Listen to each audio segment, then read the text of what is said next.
So welcome to our next episode of The Soapbox, where we're talking about sales and marketing alignment and how that can really build growth within a business. So I'm delighted that the three of our directors are back together. The three amigos. Exactly. Are we allowed to be all such together so often? What does the insurance policy say?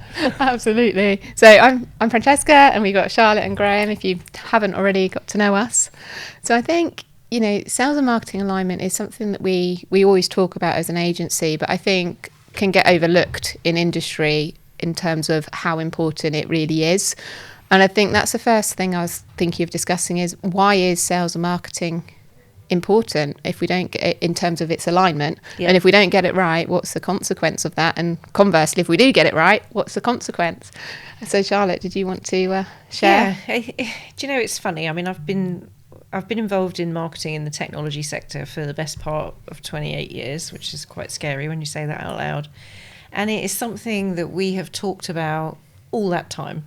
It has been, everybody wants it, but it just doesn't seem to happen very often. And I think we're definitely seeing more collaboration, but I think that the key is in the word alignment. So yes, we see marketing teams who collaborate well with sales, particularly in ABM, and that's great, but the teams are still not aligned from a commercial company point of view. So they often have very different reporting lines, they have very different compensation, very different KPIs.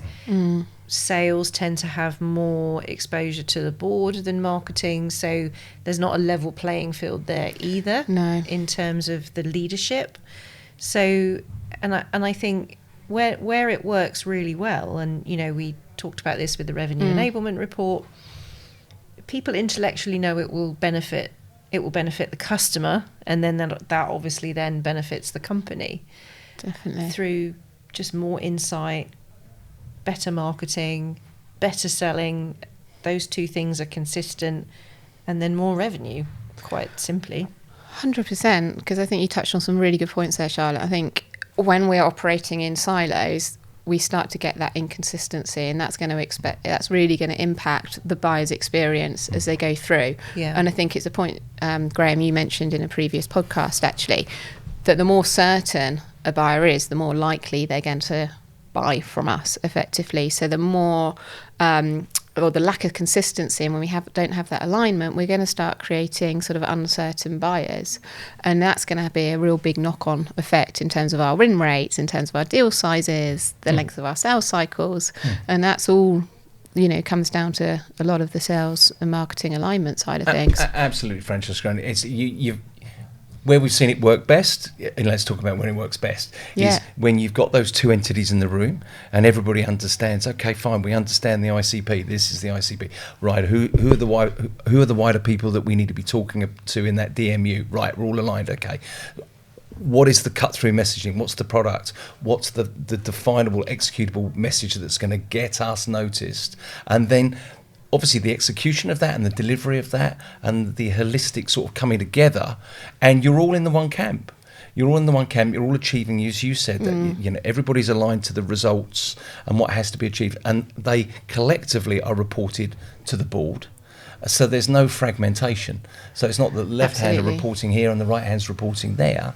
It's about when we get that together, as we've seen, when it works really successful, that's the value that it's bringing. Definitely, because we've talked about it before, about the buyer journey is not just passing the baton, right? No, it's exactly. not all digital at the top end and then all human with the sales at the other end. It's about that education of those buyers. And it's something that Gartner talks about, which I really like, which is the customer enablement journey effectively, and how if you can intertwine those two things, we can help with increase the propensity of that customer to buy as well. So if you think salesperson's got a meeting with someone around the network, for example, network equipment, but just before they go on that meeting, you've got marketing dropping a white paper on the importance of security of your network. Expanding that sale into security becomes so much easier and an easier conversation for that salesperson, rather than seeming like this pushy salesperson, right? And that tandem approach is better for the customer. Yeah, because sales and marketing are all part of the same process. Exactly. And the fact that they're siloed operationally is crazy, really, because it's like putting a blindfold around two people and then getting them to cross an obstacle course together. And it's crazy to me that people don't see, or organisations don't see that marketing is really helping to drive a lot of the success of the sales team. Definitely. When it comes to marketing contributed pipeline. But I think when we were talking about this on a previous podcast, where marketing's not always very good, though, at communicating that. Correct. Because you can't go into a board meeting and talk about brand awareness. You can't go into a board meeting and just talk about clicks and, top of funnel. All of those things are conversations for the marketing team. But when you go to the board, you need to talk about pipeline contribution. And so in order to do that, you have to make sure that your marketing metrics are aligned to Absolutely. what's going on in sales. And that when you're talking to sales and or the board, that you're speaking that language, that you're not speaking the marketing language, because otherwise that's a big reason the organisation, the departments are misaligned a lot of the time. We were speaking on when Chris came in, who was the CRO, and we were talking to him, and we made the point, and we asked the question, is the role of the CRO the link pin between sales and marketing? And we see that happening in some areas, that somebody in that role is holistically taking on those roles and responsibility from a commercial perspective. Not to say to get involved necessarily in the functions of both, but from a commercial perspective, harnessing what those results and outcomes need to be. Yeah, and he raised an interesting point that salespeople naturally have a more commercial focus or emphasis because they have to, whereas marketing necessarily has not been encouraged to do that or required to do that. And I think that's another reason for the disconnect, is there's not always that commercial knowledge and experience. Yeah, I mean, he said, didn't he? He said, does marketing really want to take responsibility for the sales number as well? Yeah. And I suppose when you bring that together collectively, sales and marketing are responsible for that. Absolutely. Because ultimately, and as we were saying previously, ultimately you can have your metrics of your clicks and your engagements and your downloads, but how is that converting into real business opportunity? Well, that's it. And your marketing influence pipeline and all those absolutely. kind of things. And I think you both bring up a really good point, is a cultural divide between sales and marketing. And actually when we go on to the practicalities of, well, how do we align? We've just talked about like the issues and what's sort of pushing them apart. So how do we bring it together, and having those shared goals, to your point, Charlotte, where we're all have the same priorities in the context of the commercial goals that we're driving to, and then start to bring that down to an agreement between sales and marketing, and what does that look like? What's their service level agreement between them? Yeah. Let's start to get some practical, framework on how we can start to align to get to the right goals, right? Well, exactly. And, it's like the revenue enablement model that we came up with as a result of that survey, tries to do exactly that, because you're right, it's cultural and it's organizational. So 100%. The leadership, it has to start with the leadership teams aligning, Definitely, and having a shared number. I mean, a lot of marketeers do have a pipeline number. So I know when I was client side, I was responsible for 1/3 of the pipeline and the revenue for the year. So sales would get a third, I'd get a third, and then a third would come from existing customers. So a lot of them do carry that. 100%. But it's how you communicate your success to that. I mean, and again, when I was client side, I used to go to the weekly sales meeting, so where they would talk through key opportunities. And it was so useful for me, because then I would use that insight, what customers are saying, what 100%. blockers the sales team were getting. That was really useful, because then I could go away and say, well, let's run a campaign focused on removing that blocker, so that by the time it gets to a sales conversation, that blocker doesn't even exist. Absolutely. Because it's been tackled from the marketing point of view. So there can be a real benefit from having that. that closed feedback loop on terms of what does success look like, where you've been successful with clients before and where they're becoming on those challenges, and then working together to come through those effectively, and the education you can do as part of that marketing journey. I think exactly right. And when you plan case studies, where should you start? You start with the professional services team. Definitely. So you go and talk to the head of professional services and you say, or enablement or customer success, whatever it's called. When I was client side, it was called professional services.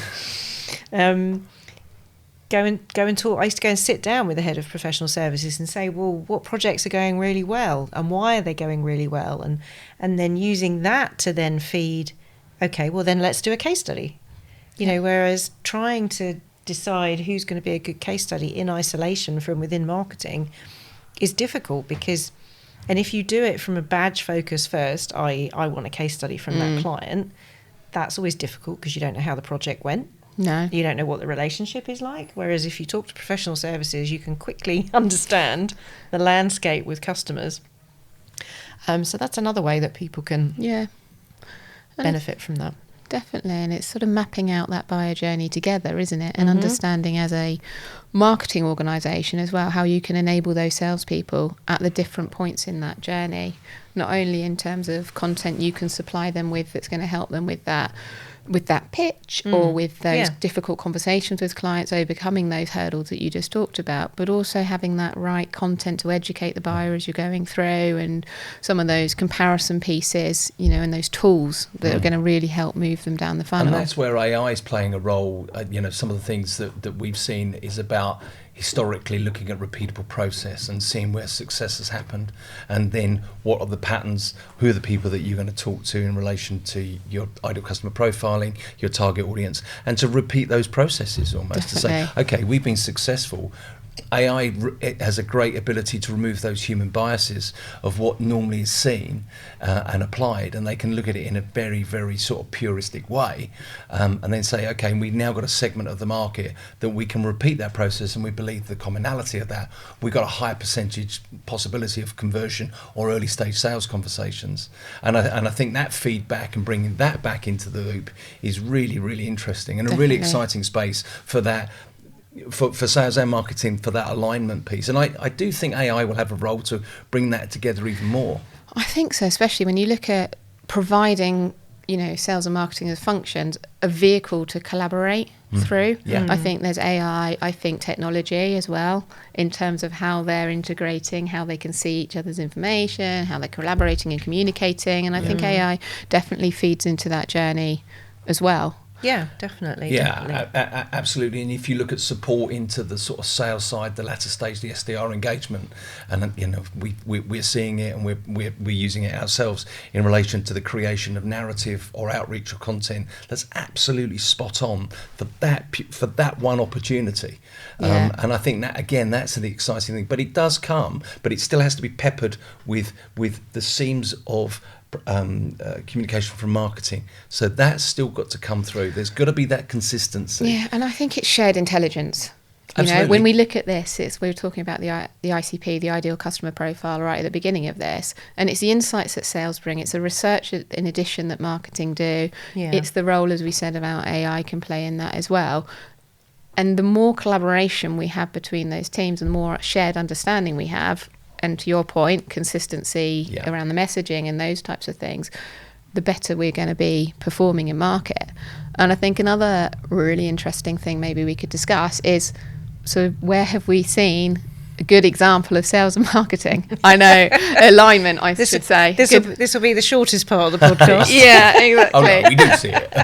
It's an area that people really, really struggle with because, as you say, Charlotte, a lot of this is rooted in some organisational change, some processes and systems.